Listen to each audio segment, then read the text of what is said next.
Before you vote, look at the facts on Proposition 200. Fact: Proposition 200 would raise taxes on tobacco by $90 million. Proposition 200 gives the money to bureaucrats to spend without any supervision or control by the legislature or the voters. Proposition 200 places no limits on how much of the money can be spent on administrative costs, raises, and bureaucratic overhead. Proposition 200 is a blank check for the bureaucrats, and they don't even have to tell us what they'll do with the money. Proposition 200, the bureaucrats want a yes vote, and that's the best reason to vote no.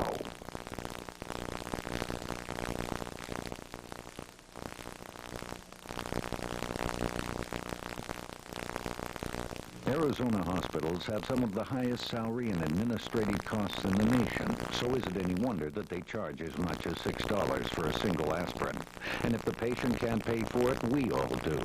Now Proposition 200 is asking us to pay even more. Proposition 200 would raise taxes on tobacco by $90 million. It gives millions of our tax dollars to the healthcare bureaucrats and doesn't do anything to control waste or soaring costs. Proposition 200, higher taxes and higher healthcare costs. Two reasons why Proposition 200 is one tax too many.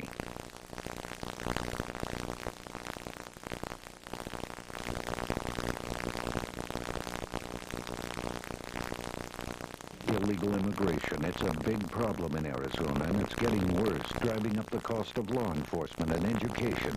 Arizona law says tax dollars cannot be used to pay for health care for illegal immigrants.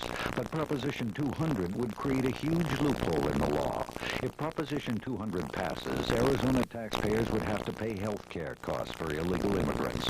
Proposition 200, a legal loophole that will cost us millions unless we say no. Vote no on 200. It's a bad idea.